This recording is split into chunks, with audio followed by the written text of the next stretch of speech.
children of the youth command, they've passed, they are not given certificates, but they are owing a university. Their parents don't have money to pay university. But the president has got money. Once you put money in the sofas, it means all the rooms are full. The sofas will be the last place to put money. You start in the bedroom. Abu Kokowe, they were putting under mattresses. So once you put in the dining room, at the lounge, it means the bedrooms are full, there is no longer a space. Then you are even now going to the kitchen and the dining room and the lounge. There is a guy who was a criminal who was dealing with drugs, Pablo Escobar. Which country was he from? Colombia. Till today, he was stealing money. He put money everywhere. The way he was a thug. The rooms were full of money. He just now went around digging and hiding money, hiding money. Today, he's dead. When they're digging a place to do a road, they just find dollars. When they're digging a place to build the new buildings, they just find dollars. That's what Ramaphosa was going to do. Ramaphosa, from today, is Pablo Escobar. He puts in the room, he was going to dig Esibayeni and put even there because he has got no any other place to hide money anymore. Yet, siyalamba. We are unemployed, we are without houses, our children don't have proper meals at school. The hospitals do not have medicine. The hospitals do not have bed. Pregnant women give birth on the floor and put their children in a card box. Yet our president is the richest. This has to come to an end. And only the EFF will make it come to an end, where money must come from corruption directly into creating jobs for our people. Why should electricity be so expensive? Why should Eskom make profit? We don't want Eskom that makes profit because giving people electricity is not business. It's a basic right. Profit must be made by companies. We are not about making profit. As long as they generate enough money to sustain themselves, that is enough. Then give our people affordable electricity. You know, racism works in a different way. In the past, they didn't give us electricity because we're black. They were like, what do they do with electricity? We don't give them electricity. Today, because we've got rights, and they can't exclude us as blacks, they use money to exclude us. That give them electricity, but make it more expensive so that they cannot have the electricity. The same thing of apartheid is happening today, and the one of today is even worse because inside your house, you've got cables. Those cables are not electricity. It's just cables. You've got a plug on the wall. It's so painful because when you switch it on, the light doesn't come on because you cannot afford. In the EFF, everybody who's on SASA, the only place where you are going to tell people you are poor is at SASA. From there, you don't tell anyone if you are poor or not. We must check you at SASA. Once we find you at SASA, we know this woman is poor. Therefore, we must give her free electricity. Why? They can't say to you, you are poor during a day of SASA.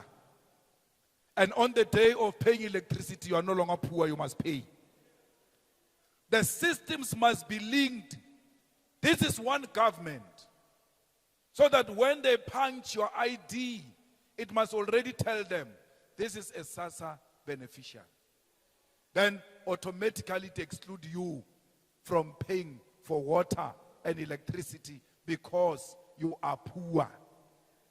So you shouldn't go to some neighbor of yours there at the municipality and be saying to your neighbor, hey, I'm poor, I don't have anything, look at me, look at... No, the system, your own government must know you and must know your conditions.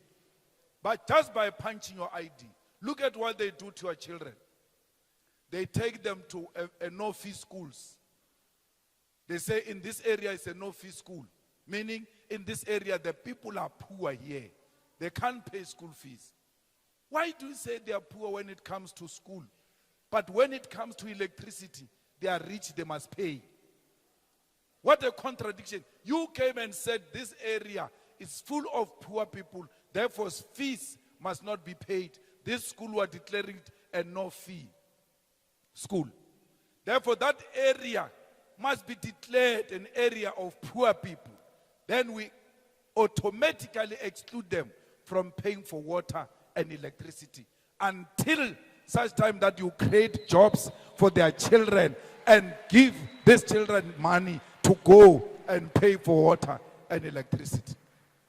After going to a no-fee school, after they give you food at school, when you go to the university, they say to you, give us registration fee. How do you say, throughout my years, I'm poor, I've been going to a no-fee school. When I come here, you say I must pay registration fee. Where do I get that money? Because when we pass matric, you don't give us money, you give us certificate.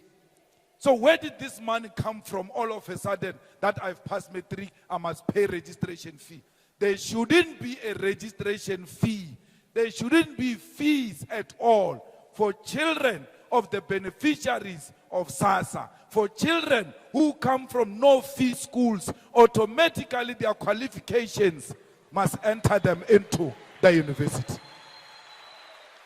Throughout their school years, you have been saying they are poor, you have been giving them education for free. How do they become rich when they're supposed to go to a TVET, when they're supposed to go to the university?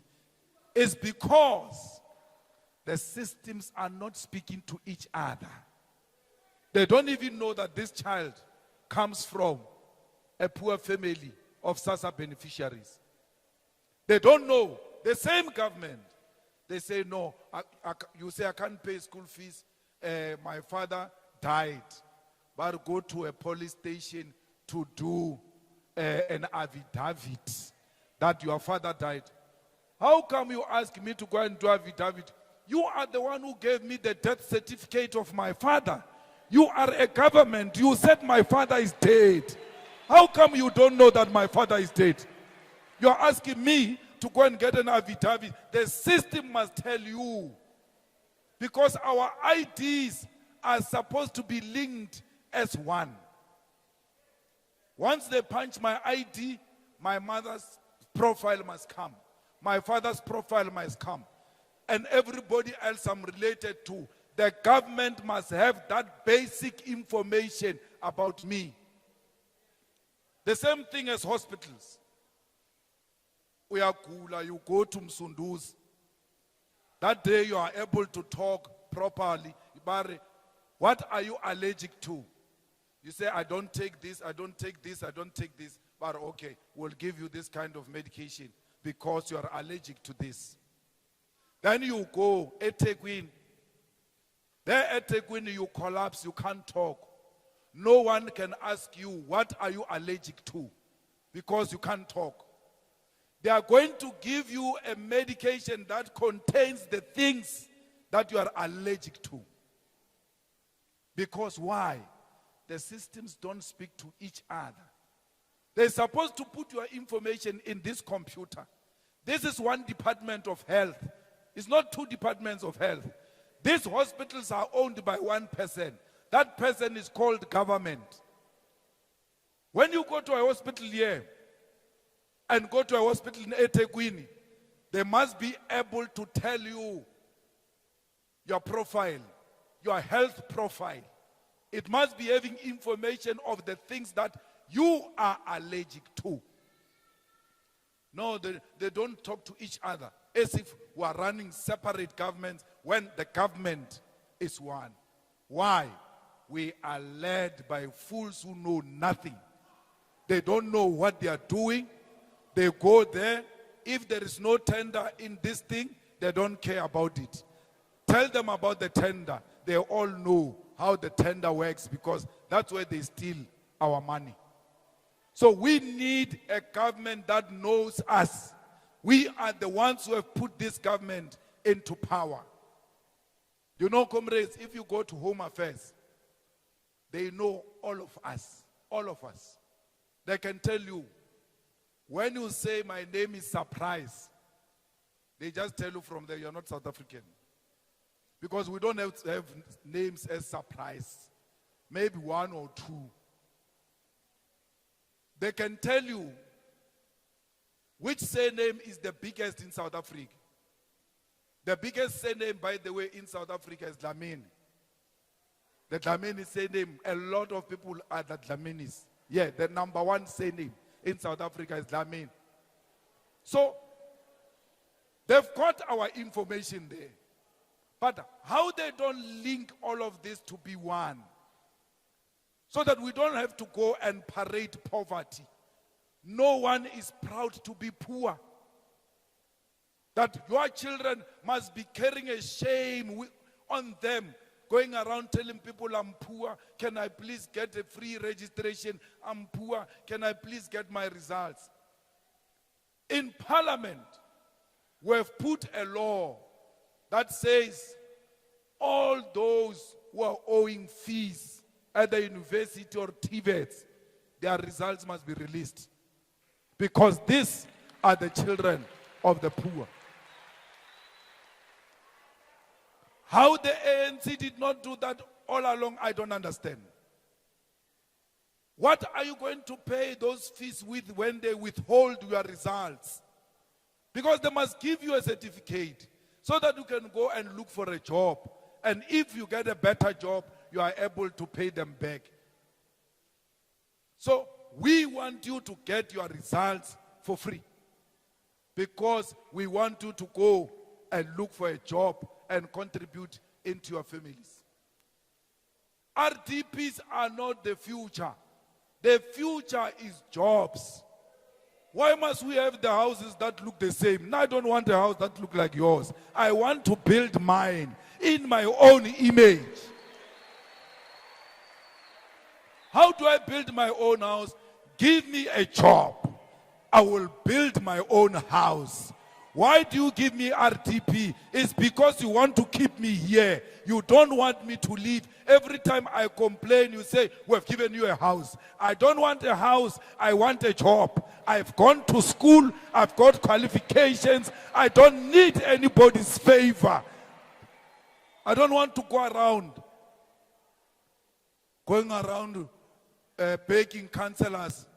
Come for a list. Put me number one. No.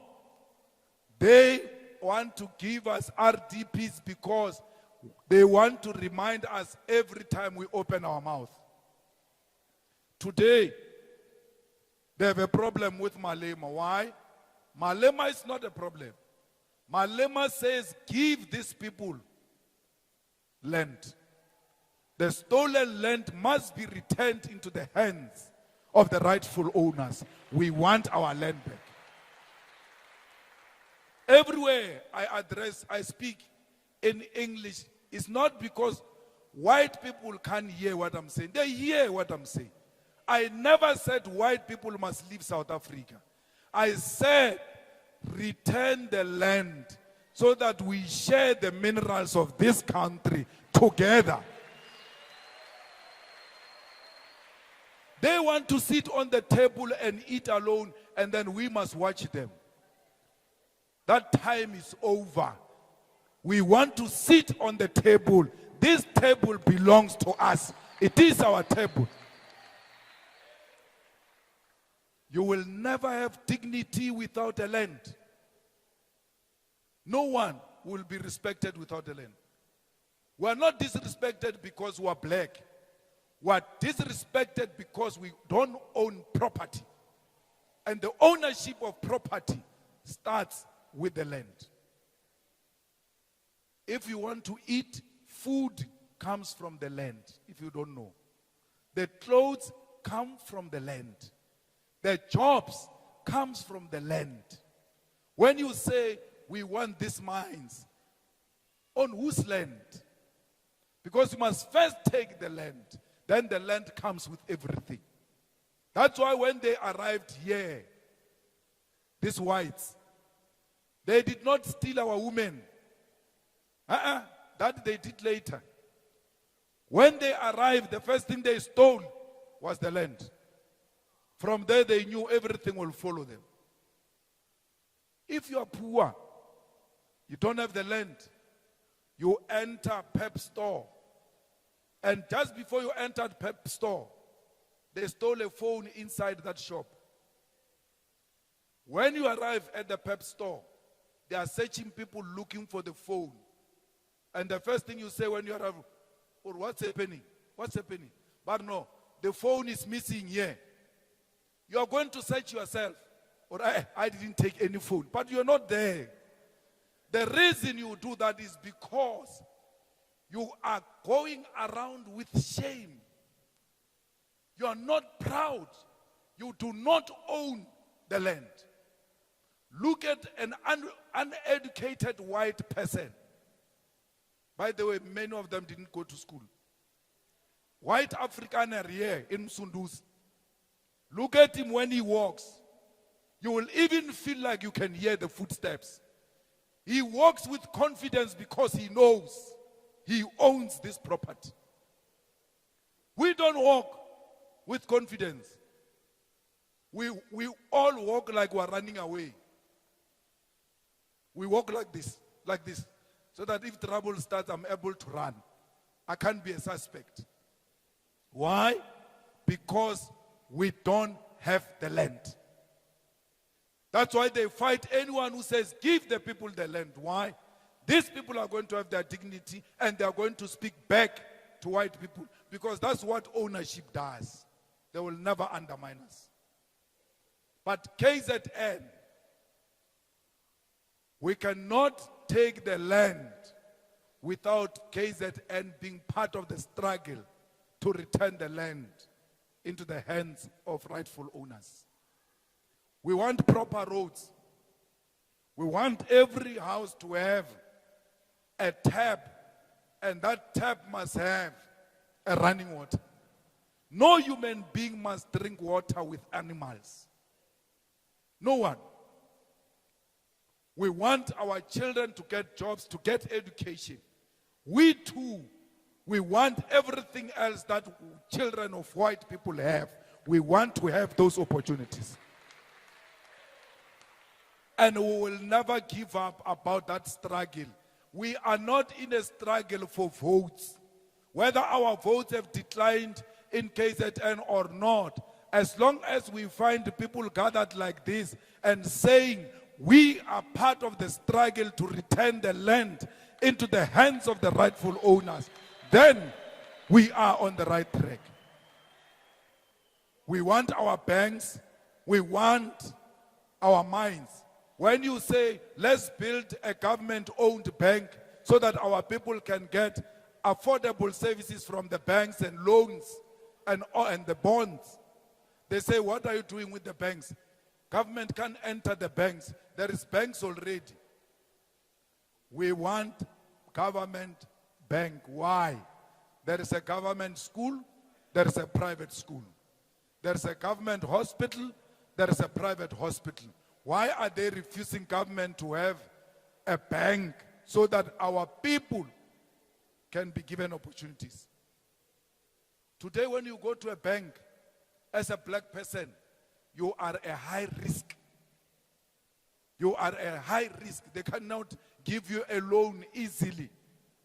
We want a bank that will belong to us and be sympathetic to us and give us those opportunities so that we are equal to the whites.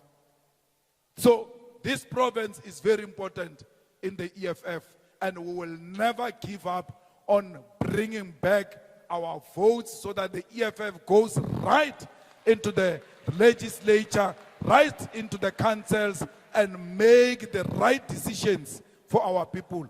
Because the only people who can speak for black people is the EFF. No one else. They've all abandoned black people. So this province of KZN, it will never be a no-go area for me. Bakhona abafana la bathi abungizwe. Bathi hayi uMalema never angene KZN ngila. Ngizongena ngenkani.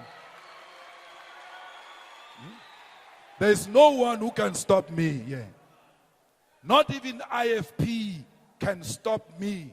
When the ANC was scared to go to the north, when I was the president of the Youth League, I took the ANC to the north, Nongoma. I took them to Nongoma. I was with Senzo Mkhunu. They were all denouncing me, saying, don't go. I said, no one is going to tell us where to go and where not to go. This is South Africa. We go everywhere. I can never be intimidated by small boys and small girls. They want to know who I am. They must go and ask Donald Trump. These are kids, these ones.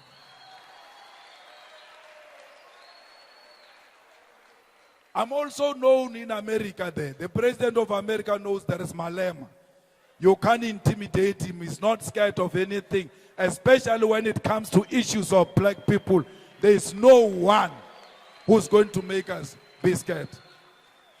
This is our province. We are here today. We will be here tomorrow. We will be with you forever because this is our province.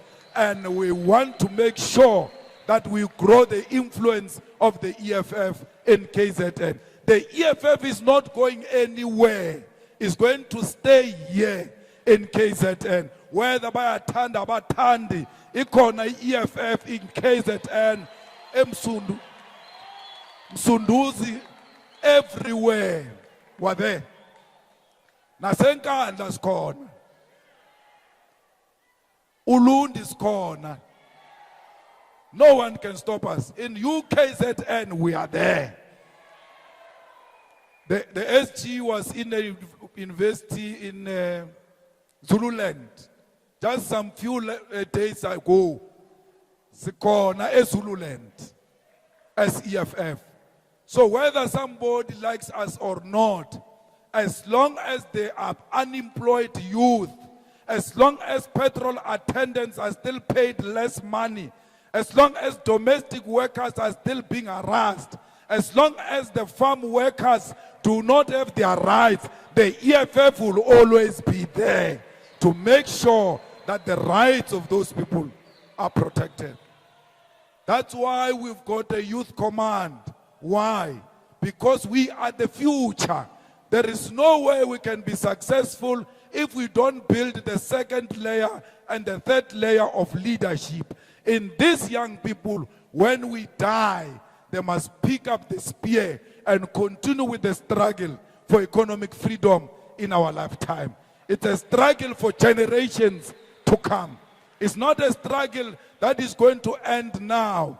It's a struggle that even international oppressors will never agree with it because they know they are the ones who are benefiting from our minerals. So when we say we want minerals, when we say we want our land, it is the colonizers who are hearing the pain more than us. Fighters, do not be scared. You must do door to door. You must fight for the EFF. You must be in every street. You must be in every school. You must be in every university. You must make sure that you fight for the survival of the EFF in KZN. These people who are our mayoral candidates, they are leaders of our campaign. You must support them. You must work with them. And you must make it a reality. Because we want to come back here so that we officially install a mayor of the EFF.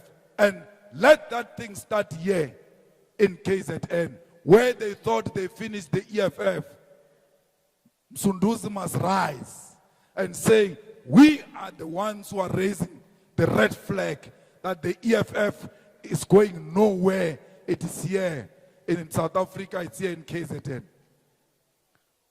If we are scared of IFP, we are going to be intimidated and our votes are going to be stolen. If we are scared of the ANC and the MK, then let's forget our votes will be stolen. But with you, Grand Forces, who are not scared, who are going to sit with them on the same table and say, I am here to look after the votes of the EFF.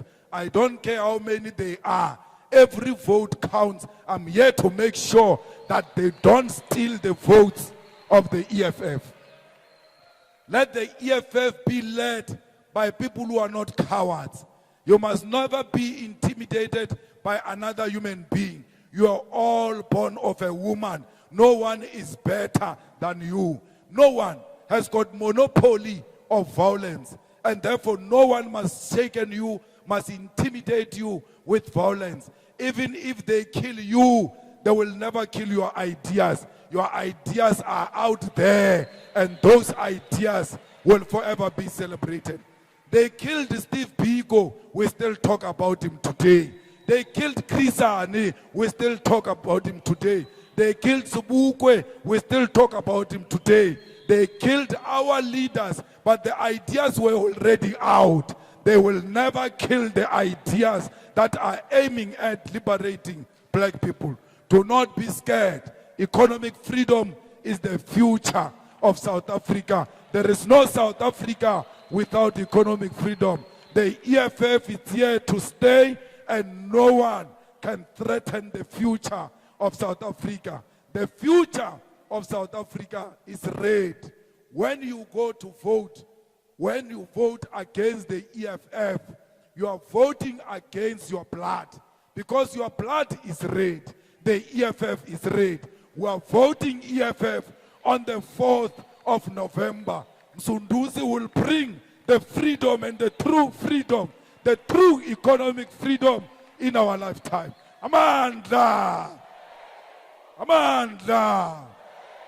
Long live EFF, long live! Long live EFF, long live! Forward to victory, forward! Forward to victory, forward! Hoza for November, hoza! Hoza for November, hoza!